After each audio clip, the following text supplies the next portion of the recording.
Things will be very different. But flowers are symbols of joy. They are symbols of celebration.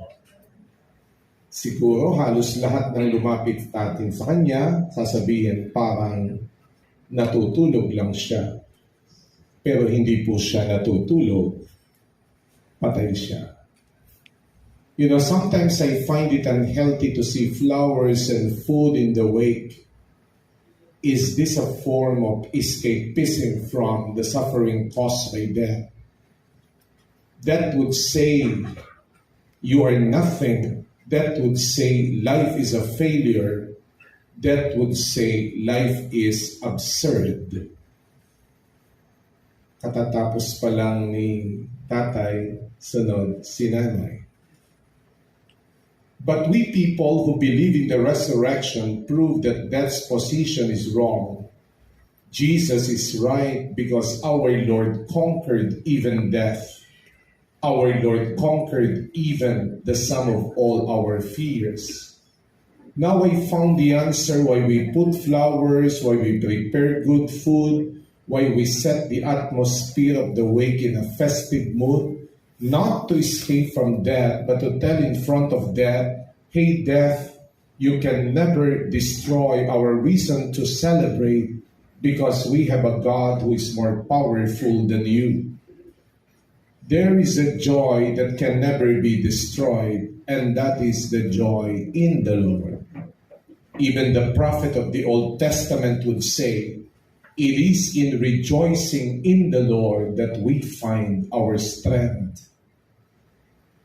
I do not know if the theme of my homily is really appropriate to the occasion because I am talking about happiness.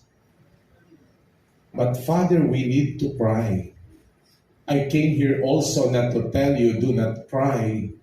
I came here to tell you, cry more. And allow your tears to be an expression of your praise. Mong sabihin ko. Aalis na daw siya. Saan siya pupunta?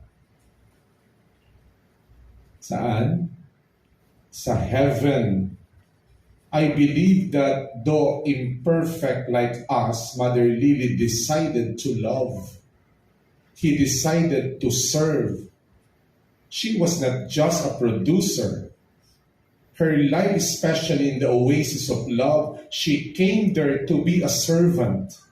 Nagwawalis, naglilinis, nag-aayos ng mga gagamitin ng community for service. She became part of the community of servants. She decided to love, and I could sense that even not only in the oasis, from the family, she was a loving servant. Even she was not perfect like us, she decided to love. But Mother Lily will be in heaven not only because of her good works. She will be in heaven because God is good. Not only because of her faithfulness, she will be in heaven because God is faithful.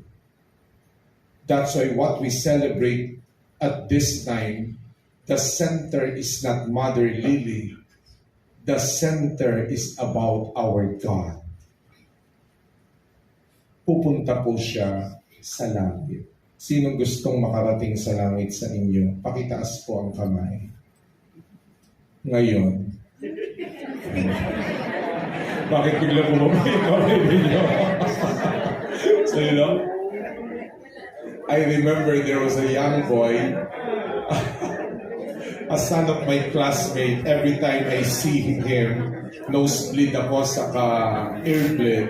English siya ng English. And I told to that young boy, why do you always speak in English? Oh, Father, I heard from my mom that by next year, we would be migrating in States. You know, the boy makes sense.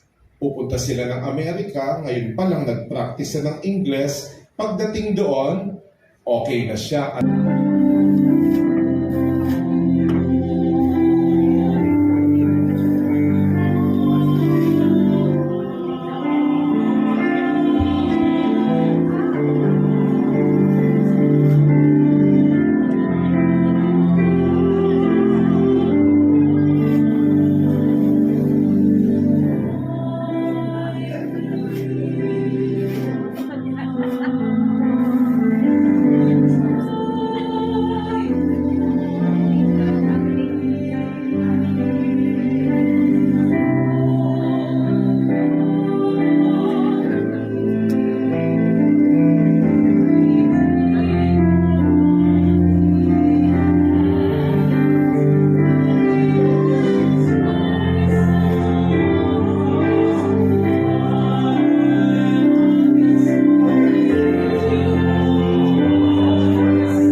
Is the president of Mobile Fund.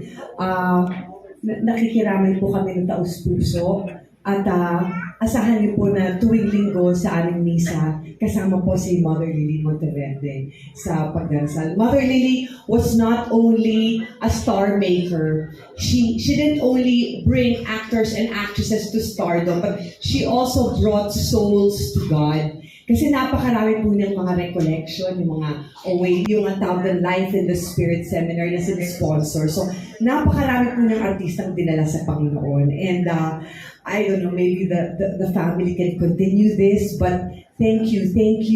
Your mom is really an amazing woman. And she's now in the bosom of the Lord together with your father. And again, we express our sincerest condolences to your family. Thank you.